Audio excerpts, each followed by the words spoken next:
Hi, this time what we did was look at Tavus. They had an online demo of Santa.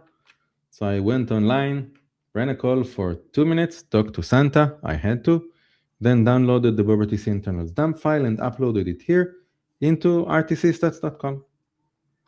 Let's look at the file. What we see is that this is a 2-minute call, and Fippo, guide us through.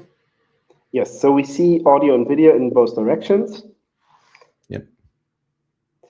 We see the average outgoing bitrate is a bit lower than we would expect, 15 kbps, but that's typically because the browser is only sending audio at full bitrate when you're speaking, and you're not speaking all the time. So let's look at connections. So we have 2 connections. If you can expand the first one. So what we see here is the turn and stun configuration. It's using Twilio's turn servers, which is because this is running on on Pipecast, and they use Twilio for turn and stun. Okay. Everything and then good here. There was a decision here to split the incoming and outgoing into 2 separate peer connections, each one independently doing something different. Yes, this is using MediaSoup under the hood. So MediaSoup uses 2 different peer connections to just avoid issues when you do incoming and outgoing on the same connection and renegotiate. It's easier to use 2 peer connections. Okay. Do you want to look at the ICE connectivity checks or just move on this time? Let's just move on. Okay. Let's look at the streams. Yes, so we see one connection is configured with outgoing stuff, Opus for audio, VP8 simulcast, but we can see that 2 of the 3 layers for simulcast are not used at all. So just sending 720p,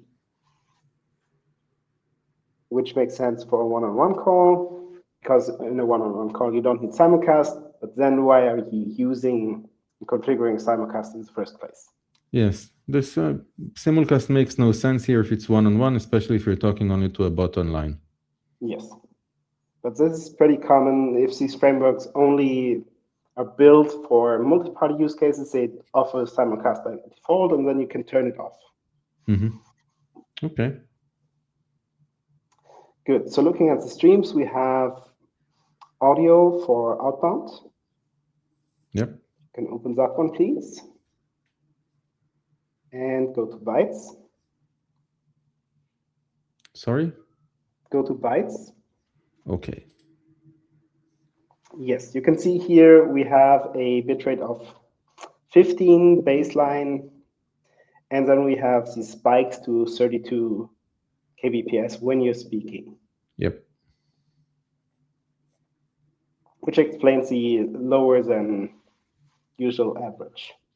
And then we don't see it, I guess, on the incoming.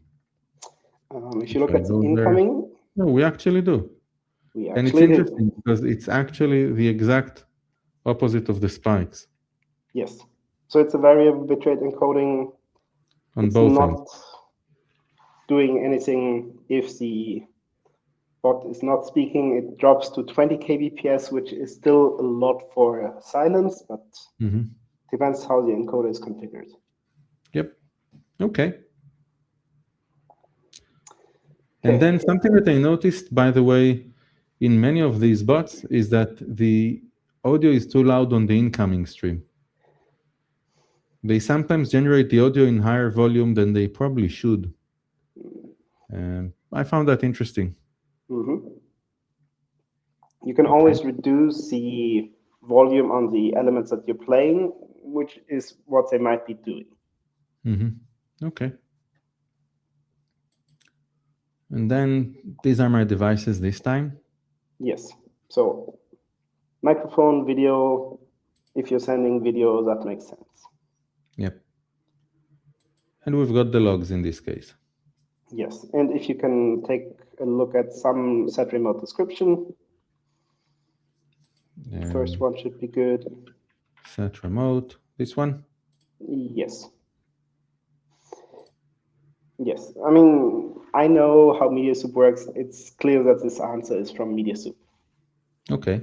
There are certain characteristics in the SDP that tell me, look, this is MediaSoup. Okay.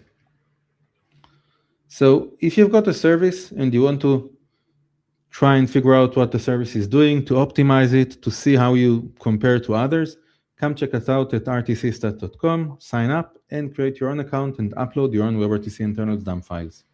Thank you. Thank you.